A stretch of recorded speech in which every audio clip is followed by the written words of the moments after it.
एक मिनट के अजय जी का सवाल लेंगे, उसके पहले 1 मिनट के लिए आपको रोकना चाहूंगा। आपने कहा भाजपा किसान हित की बात करती है। बिल्कुल। केंद्र से मैं सीधे राजनांदगांव लोकसभा में आता हूं। मौजूदा समय में जो आपके सांसद प्रत्याशी हैं संतोष पांडे जी, इन्होंने अपने भाषण के दौरान किसानों को खालिस्तानियों का दर्जा दे दिया था।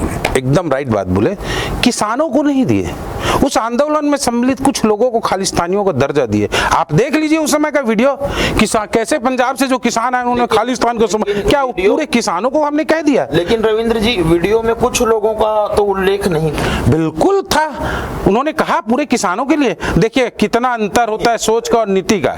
मैं कह रहा हूँ, हमने 3 किसान जो कानून लाए थे आपने लागू होने से रोका। हमने भी कहा चलिए ठीक है, यदि किसान इतने विरोध में तो हम रोकते हैं, उसका एक बार इम्प्लीमेंट तो होने देना था। फिर भी किसानों के मतलब हित के लिए हमने रोका, उनकी इच्छा थी। लेकिन संतोष पांडे जी ने कभी भी सार्वजनिक रूप से सारे किसानों को उन्होंने नहीं कहा। यदि उसमें सम्मिलित हैं, खालिस्तान के झंडे फहराए जाएंगे तो निश्चित रूप से बोलेंगे कि ये प्रायोजित है, ये पूरी तरह किसानों का नहीं है। कितने लोग आए बताइए मुझे। उसके बाद क्या हुआ उस किसान आंदोलन का? केवल पंजाब से और चंडीगढ़ से जब उस समय कांग्रेस की सरकार थे, भेज के आप बोल देंगे मतलब किसान आंदोलन है तो मैं इसका विरोध करता हूँ। संतोष पांडे जी ने कभी नहीं कहा। और दूसरी बड़ी बात, आप बोल रहे हैं आज दूसरे चरण का मतदान है, छत्तीसगढ़ में 3 सीट थी ना। राजनांदगांव में संतोष पांडे जी 1.25 लाख वोटों से जीते थे, 1,11,000 से। धनेन्द्र साहू 90,000 वोटों से हारे थे और उनके कांग्रेस के जो थे 7,000 वोटों से हारे थे। मतलब इस 3 सीट में आप देखिए सबसे ज्यादा मतों से किसने जीता? संतोष पांडे ने जीता हुआ। मैं पढ़ रहा था डीपीआर की रिपोर्ट, पूरे देश में यदि स्थानीय मुद्दों को सबसे ज्यादा प्रमुखता से किसी ने उभारा है तो संतोष पांडे ने उभारा है। आप रिकॉर्ड उठाकर देख लीजिए, इनके कांग्रेस के सांसद देवराज सिंह का एक ठो लोकसभा में प्रश्न है, एक प्रश्न है। सारे स्थानीय मुद्दों को यदि किसी ने उठाया है तो संतोष पांडे ने उठाया। मैं अभी डिबेट छोड़कर चल दूंगा, यदि बता दें 5 प्रश्न भी कांग्रेस के पूरे सांसदों ने आज तक राजनांदगांव के लिए उठाया हो तो, और एक सत्र में संतोष पांडे जी ने कम से कम 17 प्रश्न उठाए। अभी रिकॉर्ड दिखा दूंगा मैं, चलिए। बड़ा आरोप है, 100% आरोप नहीं, ये प्रमाणित तथ्य है। देवराज सिंह एक मामला उठाए थे, वो भी खैरागढ़ के टोल प्लाजा का, और उसके बाद बताइए शिवेंद्र बहादुर ने कितना उठाया, और मैं बताता हूँ संतोष पांडे कितना उठाया। आप जवाब लेते हैं? लीजिए, बिल्कुल लीजिए। लगातार आप सुन रहे हैं जिस तरीके की बायनट सीट की भी बात हुई, किसानों की भी बात हुई, महिलाओं की भी बात हुई। यही चीज जो है लगातार भारतीय जनता पार्टी की देखी गई है इन चुनावों में। जिस विषय पर जो आक्रमण होता है यही राष्ट्रीय से लेकर लोकल तक के मुद्दे हैं। क्या जवाब आपके पास? नहीं, वायनाड सीट की जहाँ तक बात है, हर आदमी स्वतंत्र है, कहीं से भी लड़ सकता है। मोदी जी जब लड़े थे पहले बार बनारस से तो भी 2 सीट पे, गुजरात की 1 सीट से लड़े थे, यहाँ से लड़े थे। उनसे तो क्वेश्चन कांग्रेस ने पूछा कि आप वहां से क्यों लड़ रहे हो, यहाँ से क्यों लड़ रहे हो, किस सीट? बिल्कुल पूछे हैं प्रश्न, कांग्रेस ने पूछा है वाराणसी से उनके लड़ने पे प्रश्न। आप गलत बोल रहे हैं। कांग्रेस नहीं, बिल्कुल नहीं, बीच में नहीं बोल रहे। आप इसलिए बोल रहे हैं, एक आप मेरा विरोध करिए, बिल्कुल नहीं। आप जवाब दीजिए, मैंने क्या गलत बोला आप मुझे बताइए, मैंने क्या गलत बोला आप बताइए उसको। प्रधानमंत्री भी 2 जगह चुनाव लड़े, कभी नहीं बोले क्या आज जो आप क्वेश्चन उठा रहे हो कि वायनाड से क्यों लड़ रहे हो, अरे आप डिसाइड करोगे क्या? बीजेपी डिसाइड करेगी क्या? पार्टी का जैसा मन होगा वैसा करेगी पार्टी की अपनी लोकतंत्र, पार्टी की अपनी लोकतंत्र व्यवस्था है। जिसको जहां से टिकट मिलता है वो लड़ता है। भूपेश बघेल को राजनांदगांव से मिला, राजनांदगांव से लड़ रहे हैं। राहुल गांधी जी को वायनाड से मिला, और उसके बाद अगर हो सकता है भी अमेठी के चुनाव जैसे आपने खुद बोला कि हो सकता है अमेठी से लड़े, तो इसमें आप डिसाइडिंग पर्सन नहीं हो कि कौन आदमी कहां से चुनाव लड़ेगा।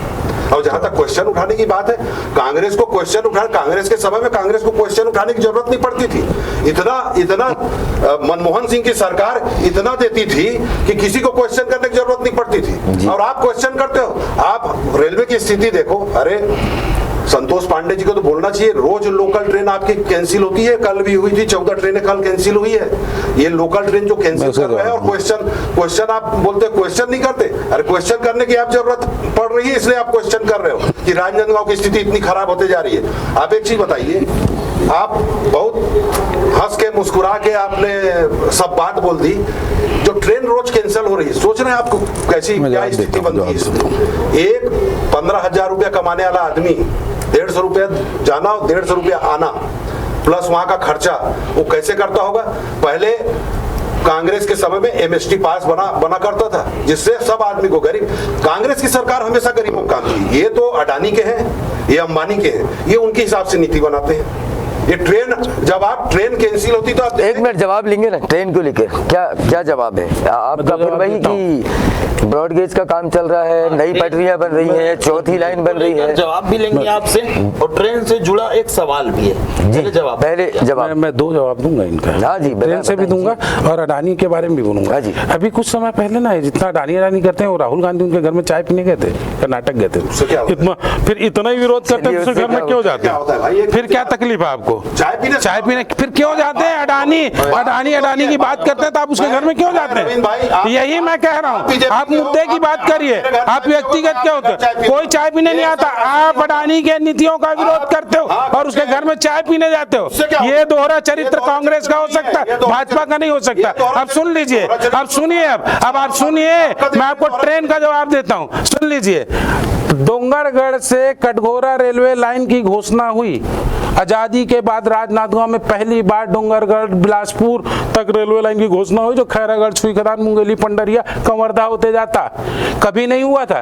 भारतीय जनता पार्टी की सरकार ने, मोदी जी ने 6000 करोड़ रुपए दिया और छत्तीसगढ़ रेलवे कारपोरेशन निगम का गठन किया। भूपेश बघेल जी धर के रखे रहे पैसा, सुन लीजिए। और अभी पहले कैसी बात करते हैं आप? मैं जवाब दे रहा हूं। अरे कहां लगा? फिर आप झूठ बोलना बैठे हैं तो फिर नहीं होगा, बस ऐसा नहीं होगा। मैं रिकॉर्ड से बता रहा हूं आपको, आप झूठ बोलेंगे, आपके पास तथ्य नहीं है। मैं तथ्यों से बात कर रहा हूं। आप इनको पहले, अरे जब आप रेलवे के बारे में बोल रहे थे, मैं सुन रहा था, आपको आईना दिखाया तो तकलीफ होने लगी। अभी छत्तीसगढ़ में भाजपा की सरकार आई, सरकार आने के बाद ही पहली बार 300 करोड़ रुपए हमने दे दिया है।